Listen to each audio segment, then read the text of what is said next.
Hello student, welcome to एसन classes. आज हम NIOS के पॉलिटिकल साइंस लेसन 15 करने वाले। ऑलरेडी 14 तक मैं करा चुका हूँ। अगर आपको कोई भी डाउट हो तो आप देख सकते हैं 14 चैप्टर तक। ठीक है, मेरा एक ही वे है कि क्वेश्चन आंसर के अकॉर्डिंग चैप्टर को कवर अप करना और आपकी पेपर की एग्जामिन की पूरी प्रैक्टिस हो सके। ठीक है, अगर आप मेरे वीडियोज़ फॉलो करते हैं तो आपको पेपर के टाइम ये सोचने की ज़रूरत नहीं पड़ेगी कि पेपर में आएंगे कितनी मार्क्स के क्वेश्चन, ठीक है, पैटर्न क्या है और पास होने के लिए कितने क्वेश्चन अटेम्प्टिंग है। आपको ऑलरेडी सब कुछ पता लग जाएगा, सिर्फ अगर आप 10 चैप्टर तक भी फॉलो करते हैं तब भी। तो एक बार फिर से देखते हैं, स्टार्ट करने से पहले पैटर्न। 8 मार्क्स के क्वेश्चन आते हैं, 5 मार्क्स के आते हैं और 2 मार्क्स के। 8 मार्क्स के क्वेश्चन आते हैं 5, ठीक है, 5 मार्क्स के 8, 2 मार्क्स के 10, 23 क्वेश्चन होते हैं, जिसमें 3 क्वेश्चन आपको ऑप्शन में दिए होते हैं। ठीक है, उसके चैप्टर अलग से ही हैं। अब बात करते हैं 40 नंबर के, हो गए 8 मार्क्स वाले, 45 मार्क्स वाले, 2 मार्क्स वाले, 20, 100 मार्क्स। चैप्टर 15 है, ठीक है, लेसन 15 हमारा चैप्टर है हाई कोर्ट एंड सब ऑर्डिनेट कोर्ट्स। ठीक है, हम ऑलरेडी सुप्रीम कोर्ट्स कर चुके हैं कि उसमें है क्या, पावर कितनी है, ठीक है, और काम कैसे होता है। ठीक है, जो क्वेश्चन आए हुए हैं सिर्फ उसी के अकॉर्डिंग मैंने पूरा चैप्टर एनालाइज नहीं करवाया आपको। तो पहला क्वेश्चन है हमारा 2016 में आया हुआ है। क्वेश्चन है explain the original जुडिशन of the high court. 5 marks में क्वेश्चन है, हमें एक्सप्लेन करना है कि हाई कोर्ट के ओरिजिनल एक्सप्लेन की उसकी। अब हिंदी में एक बार इसको देखते हैं। उच्च न्यायालय यानी हाई कोर्ट का प्रारंभिक क्षेत्राधिकार, कि हाई कोर्ट के वर्किंग क्या क्या होते हैं, कैसे केसेस को वो हैंडल करता है और कैसे केसेस को पासिंग होती है सुप्रीम कोर्ट को, ये बातें हैं। ठीक है, तो इसको 5 मार्क्स में एक्सप्लेन करना है। सबसे पहले हमने दिया है पॉइंट इनिशियल जुडिशन। तो इनिशियल जुडिशन में आपका आएगा the initial जुडिशन of high courts is greatly limited. जब स्टार्टिंग हुआ था हाई कोर्ट्स, तब ऐसा नहीं था कि हाई कोर्ट्स में सभी केसेस जा रहे थे, ऐसा नहीं था। कुछ केसेस विलेज के थे तो विलेज पंचायत ही उसको सॉल्व कर दे रहा था। कुछ डिस्ट्रिक्ट में बाद में जाने लगे हाई कोर्ट्स में। ठीक है, अब देखते हैं इसमें केसेस कौन से आते हैं, शॉर्ट में ही बताएं। वायलेशन के केसेस आते हैं, ठीक है, उसके बाद करप्शन के आते हैं, उसके बाद क्रिमिनल एक्टिविटीज़ की आती है, इन सब के केसेस आते हैं हाई कोर्ट में।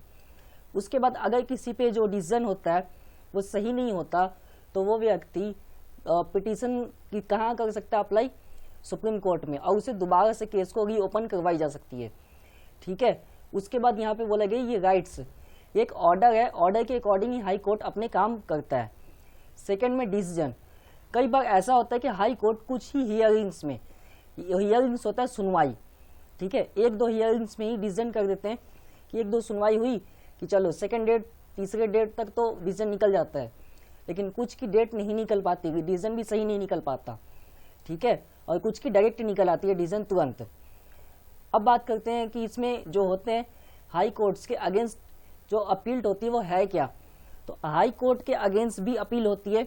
अगर हाई कोर्ट किसी भी केस में सही डिसीजन नहीं दे पाता तो वो अपील सीधा जाती है सुप्रीम कोर्ट को। ठीक है, अब उसमें कोई भी केसेस हो सकते हैं, ऐसा फिक्स केसेस नहीं है।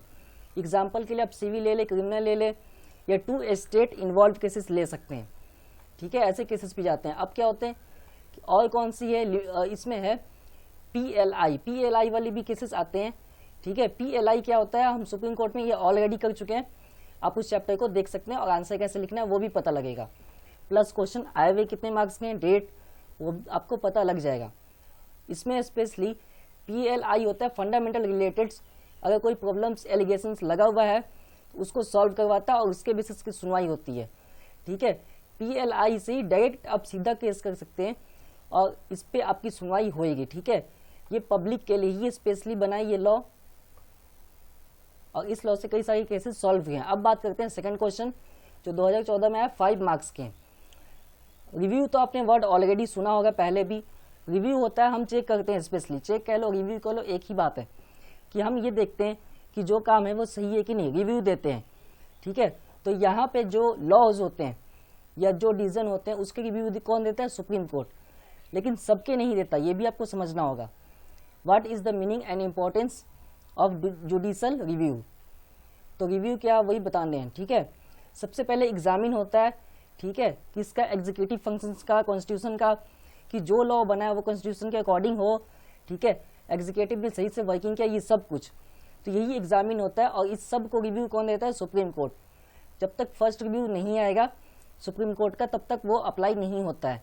लेकिन ऐसा नहीं है कि सारे लॉ में रिव्यू होता ही होता है, ऐसा बिल्कुल भी नहीं है। Judicial review does not mean that every law, सभी लॉ में ये अप्लाई नहीं होता।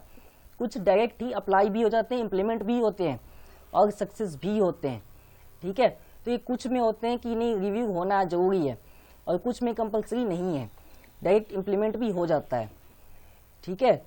तो अब रिव्यू क्या होता है? जैसे कोई लॉ अप्लाई हुआ, ठीक है, तो उसकी पहले रिव्यू हो जाती है कि लॉ सही है या नहीं, ठीक है। जैसे एक लॉ है कि अभी लॉ बना नहीं है, उस पर सिर्फ बात चल रही है, अगर बन जाएगा तो उसका पहले रिव्यू होएगा, ठीक है। अब कोई भी लॉ मान सकते हैं, जैसे आप ले सकते हैं डीमोनेटाइजेशन, जब ये आया था तब ऐसा नहीं था, इसकी रिव्यू नहीं दी गई थी, ये डायरेक्ट इम्प्लीमेंट हुआ। अगर रिव्यू दिया जाता तो शायद सुप्रीम कोर्ट इसे स्टे भी कर सकता था, ठीक है। आप समझ ही चुके होंगे कि रिव्यू होता क्या एग्जैक्टली। हम चेक करते हैं वो लॉ है वो सब कुछ सही है या नहीं, अगर वो सिटीजन के सपोर्ट में होता है तब तो इम्प्लीमेंट होएगा, रिव्यू ओके होता है, और नहीं होएगा तो रिव्यू में ही रीजन हो जाता है कि आगे इम्प्लीमेंट नहीं होएगा। अब बात करते हैं इसकी सिचुएशन। जो सिचुएशन होती है सुप्रीम कोर्ट हाई कोर्ट की दोनों की अलग अलग होती है, ठीक है। लेकिन जो लॉ की रिव्यू है वो सिर्फ सुप्रीम कोर्ट ही दे सकते हैं, हाई कोर्ट नहीं दे सकता है। उसके बाद नेक्स्ट पॉइंट ये है एग्जामिन सच पिटीशन। अब रिव्यू होते हैं, एग्जामिन जो पिटीशन आते हैं उसके भी एग्जामिन ऑलरेडी होते ही होते हैं, बिना एग्जामिन के नहीं होता कुछ भी। जब तक एग्जामिन नहीं होगा तब तक कंक्लूजन भी नहीं निकलेगा, ठीक है, लॉ के। और रिव्यू भी हम इसे ही कहते हैं। फिर बोलते हैं using the power of judicial review of. अब यहाँ पे बात की गई जो रिव्यू किसके लिए होती है? Rights of people. इसको देता कौन है? Supreme court. ये हिस्टोरिकल डिसीजन होता है, ये इतिहास काल से ही चला आ रहा है कि जो बड़ा डिसीजन होता है वो बड़े ही जुडिशन लेते हैं, यानी बड़े न्यायालय, ठीक है। छोटे के पास ये अधिकार नहीं है। अब इसमें भी कई सारी चीजें हैं, इस रिव्यू ने भी कई सारी काम को परफेक्ट किए हैं। जैसे यहाँ पे आप ले सकते हैं कि राइट्स, ठीक है, प्रोवाइडेड द राइट्स। अब यहाँ पे स्पेशली दिया गया है, अब जो वेलफेयर है, एम्प्लॉयज है, इन सब के पास राइट्स नहीं थे, ठीक है। तो लॉ बना और लॉ के लिए रिव्यू दी गई, ठीक है, कि हाँ जी ये लॉ सही है, जो आपके वर्कर्स हैं, एम्प्लॉयज है, इन सब के लिए वेलफेयर के लिए काम होने चाहिए और इन सब के प्रोटेक्ट के लिए लॉ बने रिव्यू होने के बाद। तो इसी का एग्जाम्पल है आपका पीएफ। उसके बाद दूसरा एग्जाम्पल ले सकते हैं टाइमिंग। पहले फिक्स थी 16 घंटे, ये टाइमिंग भी चेंज हुई। ये सारा कुछ किसके द्वारा? जस्टिस के द्वारा ही सारा कुछ चेंजेस हुआ है। ये लास्ट क्वेश्चन है, ठीक है, और इस चैप्टर का एंडिंग है। तो ये क्वेश्चन है what is the mean by single integrated judicial system. अब जो इंडियन सिस्टम है वो कह नहीं सकते कि वो सिंगल है या सिंगल नहीं है, क्योंकि ये सिस्टम बेसिस के अकॉर्डिंग चलता है, ठीक है। आप कहाँ हो या आपके प्रॉब्लम्स क्या, आपके केसेस क्या है, उसके अकॉर्डिंग ये सिस्टम बात करते हैं, ठीक है। तो सिंगल कहना थोड़ा मुश्किल है, बट हमने यही डिसीजन देना है कि सिंगल ही है। The Indian judiciary is a system based on common law.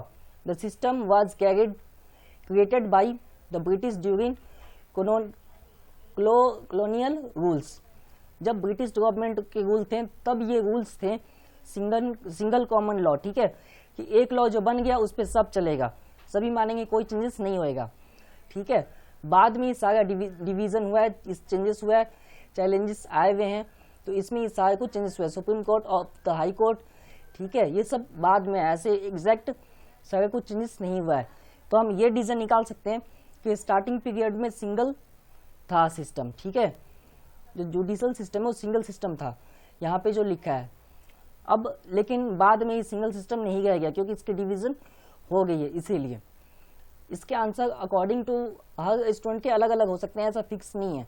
तो आप इसके आंसर खुद भी बना सकते हैं कि स्टार्टिंग पीरियड में जब ब्रिटिश के सिस्टम थे या किंग टाइम था तब तो सिंगल सिस्टम था जुडिशन का, बाद में सिंगल नहीं रहा, इसमें चेंजेस आए हैं। या फिर यही आंसर आप रिवाइज कर या प्रैक्टिस करके लिख सकते हैं। चैप्टर हमारा कंप्लीट है, ठीक है। ऑलरेडी मैं आपको चैप्टर करा चुका हूँ 14। अगर किसी को भी कोई भी डाउट्स हो या कोई क्वेश्चंस हो या चैप्टर्स के प्रॉब्लम्स हो या सिलेबस में कोई डाउट्स हो तो आप कमेंट बॉक्स में बता सकते हैं, ठीक है। मिलेंगे नेक्स्ट वीडियो में। ये वीडियो देखने के लिए धन्यवाद। Like, share, comment and subscribe कीजिए।